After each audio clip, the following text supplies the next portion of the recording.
Assalamualaikum warahmatullahi wabarakatuh.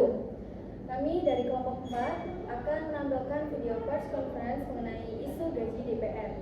Sebelumnya perkenalkan, saya Alisa Bulfa Sepdiana Injanarko dengan NIM 189. Saya Kevin Adi Saputra dengan NIM 237. Saya Safina Tri Amelia dengan NIM 197. Saya Desi Nurlaini dengan NIM 200. Saya Renina Kusmasuti dengan NIM 220. Saya Nani Kristiawati dengan NIM 205. Saya Adumayani Ramadhani dengan NIM 221. Saya Nabila Sasabil dengan NIM 190. Selamat menyaksikan.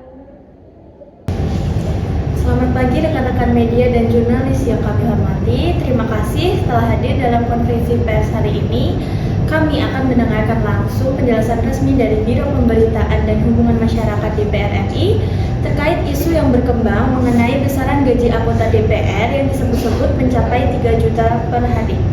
Kami persilahkan kepada Saudari Alexa Belva selaku Humas untuk memberikan keterangan. Oke, terima kasih. Selamat pagi dan salam sejahtera bagi kita semua. Kami dari Biro Pemberitaan dan Hubungan Masyarakat DPR RI hari ini ingin memberikan klarifikasi resmi terkait beredarnya pemberitaan di berbagai media dan media sosial yang menyebutkan bahwa anggota DPR menerima gaji sebesar 3 juta rupiah per hari. Perlu kami tegaskan bahwa informasi tersebut tidak sepenuhnya benar. Angka 3 juta rupiah per hari yang disebutkan bukanlah gaji harian anggota DPR, melainkan hasil pembagian dari total penerimaan bulanan yang diterima oleh anggota DPR. Sebagai lembaga publik, kami berkomitmen untuk menjaga transparansi, akuntabilitas, dan keterbukaan informasi kepada masyarakat. Oleh karena itu, penting untuk dipahami bahwa penghasilan anggota DPR terdiri dari berbagai komponen, antara lain gaji pokok, biaya operasional, tunjangan kegiatan kedewanan, tunjangan jabatan, serta tunjangan keluarga. Selain itu, besaran penghasilan anggota DPR juga bervariasi, tergantung pada jabatan, posisi, dan juga tanggung jawab yang diemban oleh masing-masing anggotanya. Seluruh penghasilan yang diterima telah diatur berdasarkan peraturan perundang-undangan yang berlaku dan diawasi secara berkala oleh Badan Pemeriksa Keuangan atau BPK. Kami memahami bahwa pemberitaan mengenai gaji pejabat publik sangat sensitif, terutama di tengah situasi ekonomi yang sedang dihadapi masyarakat ini. Karena itu, kami ingin memastikan bahwa kebijakan mengenai penghasilan anggota DPR bersifat transparan dan sesuai aturan hukum yang berlaku. Kami berharap dari klarifikasi ini dapat menjadi informasi yang jelas bagi publik, dapat menghindari kesalahpahaman yang dapat menurunkan kepercayaan masyarakat terhadap lembaga perwakilan rakyat. Sekali lagi, DPR RI tetap berkomitmen menjalankan prinsip transparansi, akuntabilitas, serta tanggung jawab publik agar tidak ada kesenjangan kepahaman antara wakil rakyat dan juga rakyat yang diwakilinya. Terima kasih. Wassalamualaikum warahmatullahi wabarakatuh. Terima kasih kepada Saudari Belva atas penjelasannya yang sangat komprehensif.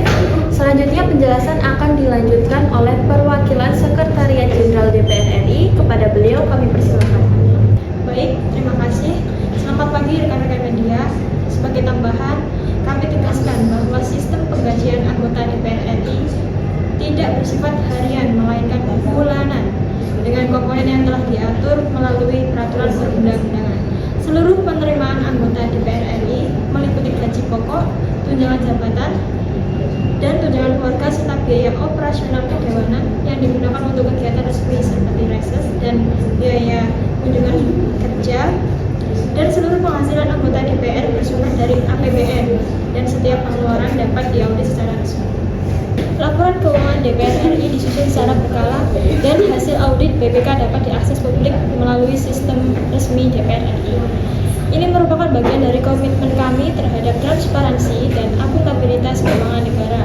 Semua proses pembayaran dilakukan secara administrasi, diverifikasi oleh Biro Keuangan, dan diaudit secara berkala oleh BPK, sehingga tidak ada ruang lagi untuk kami melakukan penyimpangan. Kami berharap klarifikasi ini memperjelas bahwa angka 3 juta per hari bukanlah gaji harian, melainkan perhitungan tidak tepat dari total penerimaan bulanan. Sekian, terima kasih. Baik, terima kasih. Saya sampaikan kembali kepada Saudari Nani Dwi selaku perwakilan Sekretariat Jenderal DPR RI. Selanjutnya kami akan membuka sesi tanya jawab untuk awak media. Kepada rekan-rekan media dipersilakan untuk mengangkat tangan. Saya Safina dari Harian Nusantara. Pertanyaan saya, apakah DPR bersedia membuka rincian lengkap komponen gaji dan tunjangan agar masyarakat bisa melihat langsung transparansinya? Oke, kami sangat terbuka. Tidak ada yang kami tutup-tutupi atau yang kami sembunyikan. Mengenai informasi tentang struktur penghasilan DPR RI telah tersedia di laman resmi DPR RI. Selain itu, laporan keuangan yang telah diaudit BPK juga dapat diakses secara publik oleh masyarakat Indonesia. Jadi, itu bentuk transparansi dari kami, tidak ada hal yang kami sembunyikan atau yang kami tutup-tutupi. Saya Desi Nurlaini dari Portal Rakyat ingin bertanya, banyak masyarakat yang merasa kurang empati ketika mendengar berita tentang ini. Bagaimana DPR menunjukkan empati terhadap kondisi masyarakat saat ini? Oke, kami memahami atas keresahan tersebut, oleh karena itu kami adakannya konferensi pers ini agar tidak ada kesalahpahaman atau kesenjangan kepemahaman yang terjadi di kemudian hari. Kami ingin menghadirkan data yang benar, bukan opini yang menyesatkan. DPR RI juga terus mendorong kebijakan pro rakyat yang berdampak langsung pada kesejahteraan publik. Baik, terima kasih atas kesempatannya. Saya Aluna dari pihak TVRI. Tapi kalau dihitung, anggota DPR tetap menerima sekitar 90 juta per bulan. Di tengah kondisi ekonomi yang sulit, apakah itu tidak berlebihan? Perlu kami luruskan sekali lagi, angka tersebut bukan gaji pribadi, melainkan termasuk biaya operasional dan tunjangan kedewanan untuk tugas di daerah. Semua sudah diatur dalam peraturan perundang-undangan serta telah diawasi oleh BPK secara langsung. Jadi ini bukan semena-mena keinginan kita, tapi telah ada diatur di perundang-undangan. DPR juga tetap berkomitmen untuk menjaga efisiensi dan transparansi terhadap publik. Namun, publik menilai gaji DPR tetap tinggi, sementara kinerja belum maksimal. Bagaimana tanggapan Ibu? Kami memahami akan itu, karena itu DPR akan terus meningkatkan kinerja serta keterbukaan terhadap masyarakat. Setiap rupiah yang kami terima itu merupakan tanggung jawab besar bagi kami untuk menyejahterakan rakyat. Izin bertanya, saya Nabila Sangsabir dari TV Nasional. Lalu bagaimana DPR menanggapi kritik keras dari publik yang menilai gaji DPR terlalu tinggi dibandingkan kinerjanya? Terima kasih. Kritik adalah bagian dari demokrasi yang sehat. Nah, kritik bagi kami adalah masukan untuk mengevaluasi, untuk berbenah dan memperbaiki agar lebih baik di kedepannya. Kami DPR RI juga berkomitmen untuk menjaga kepercayaan publik melalui transparansi, komunikasi yang terbuka, serta peningkatan kualitas kinerja anggota. Demikian rangkaian press conference pada hari ini mengenai isu gaji DPR RI. Terima kasih saya ucapkan kepada seluruh narasumber atas penjelasannya yang komprehensif, dan terima kasih juga kepada rekan-rekan media yang telah hadir di sini dan berpartisipasi secara aktif.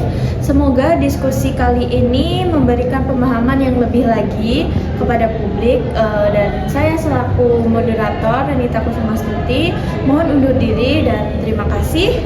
Sampai jumpa pada kesempatan berikutnya.